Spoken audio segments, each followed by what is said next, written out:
School লাইফে সরস্বতী পুজো শুধুই সরস্বতী পুজো ছিল না, সেই দিনগুলোই ছিল অন্যরকম।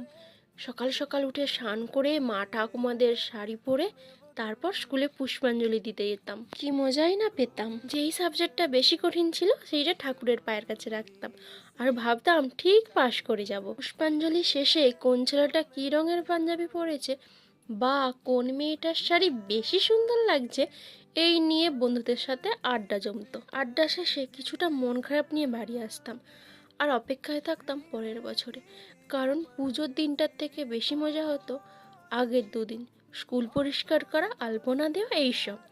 কিন্তু সময় বদলায়, আগের মতো আর কিছুই নেই, কারণ আমরা বড় যে হয়ে গেছি।